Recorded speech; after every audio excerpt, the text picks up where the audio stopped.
We're in the Municipal Sewer. It's one of the early levels that you see in the game, and as it starts, we've got Akai's friend Autolycus over here.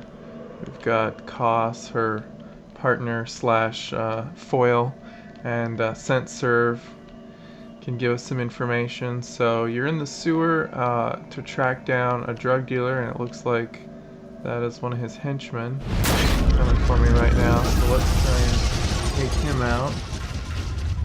Switching the weapon to something suitable for this type of enemy, and alright, let's start the combat.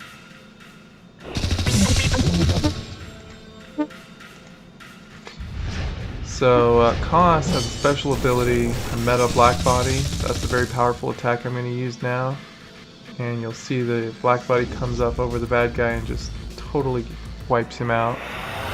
And yeah, so we took care of him pretty easily. Let's see what else we've got here in the sewer.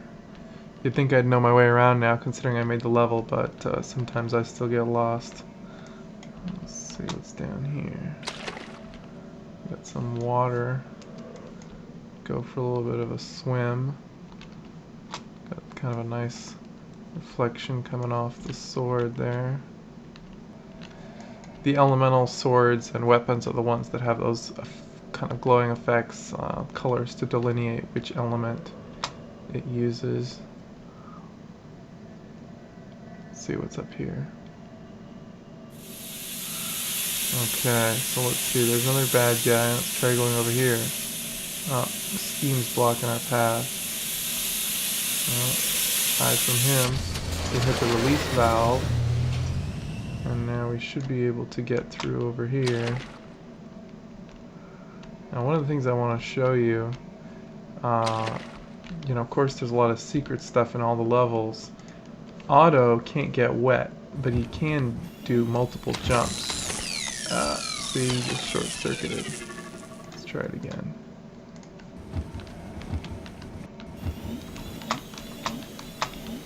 And if we can multi-jump enough to get up here, yes, look, there's some items up here.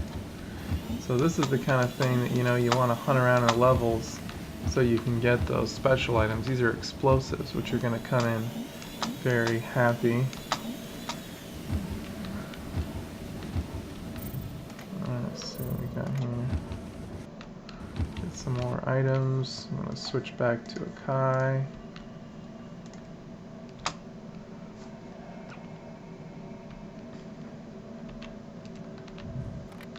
Item Palooza over here. Look at all these things. $4 right there.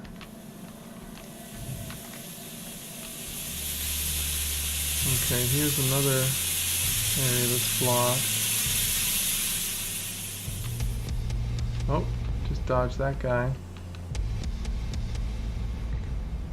So here we can see some bad guys. We found their lair, and then of course his henchman caught me.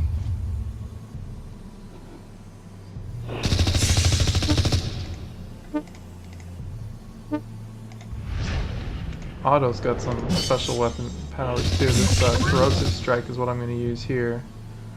So we'll see. Yeah, that just did 17 damage on that guy. It's pretty good. Kos doesn't have enough. You get to use her special ability. Let's see if it's has got one. Yeah. Use another corrosive strike on this guy. We're doing pretty good against them. Alright, one of them's down.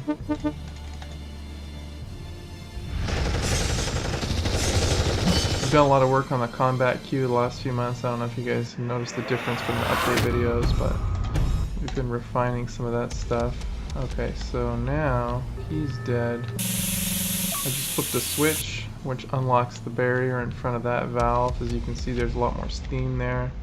So we're not going to be able to get past that until we flip this switch. Do that.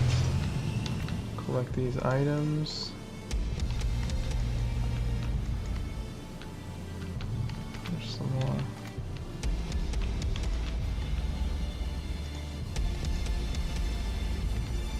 Looks like there's another henchman there. Try and keep away from him. Alright, so now the guard just attacked us. This guy is a Sabaline Savage. You can see on the top right hand corner he's got a different type of icon because he's not human, he's a different race, so he has different elemental weaknesses. So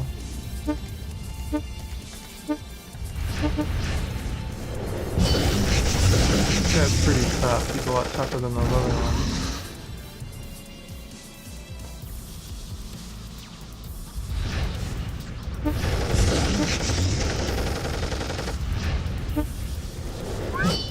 We might have to use one of our explosives because he's taking us out right now.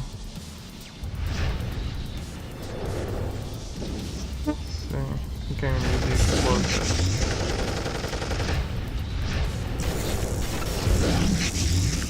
There we go. That took him out.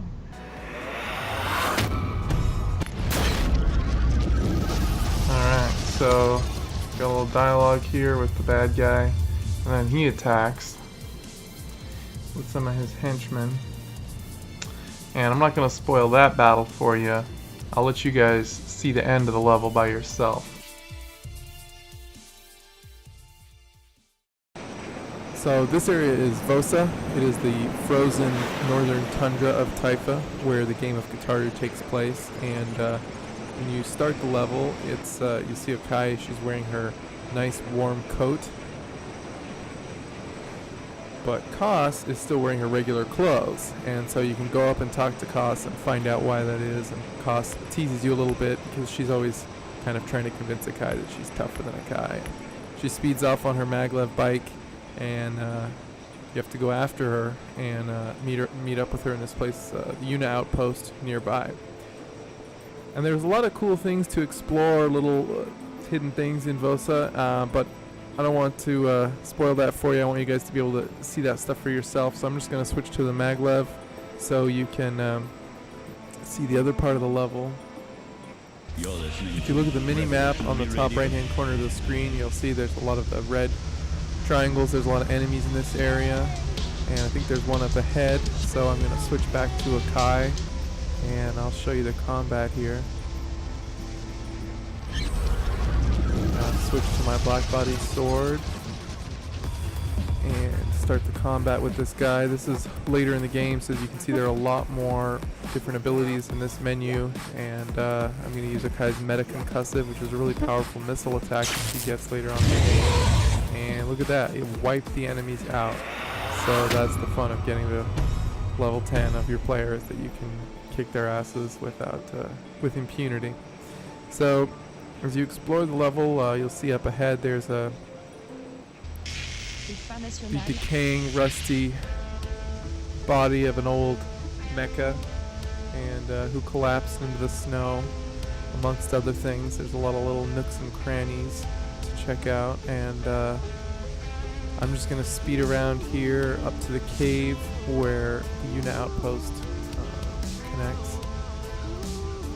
So the Yuna, they sort of live in hiding from Soph, which is the group that Akai works for, because they're kind of the unwanted untouchables of society. So they always live in these very secluded areas, or very inhospitable areas.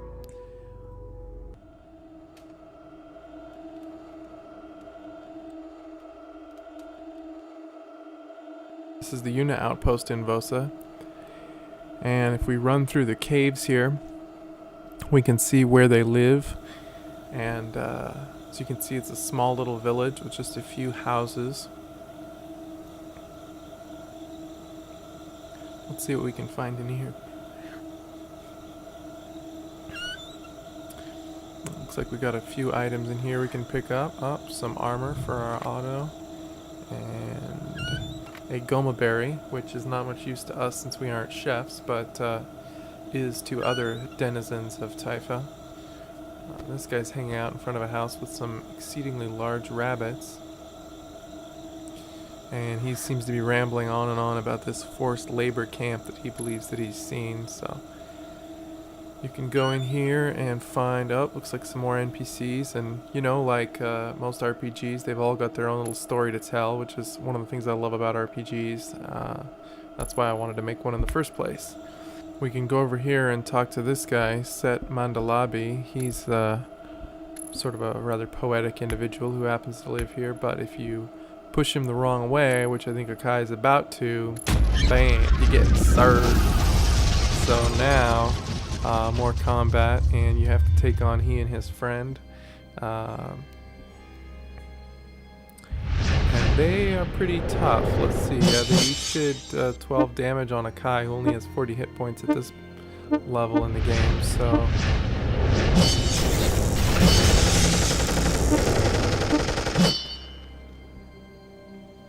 Yeah, we're getting rocked pretty bad, actually.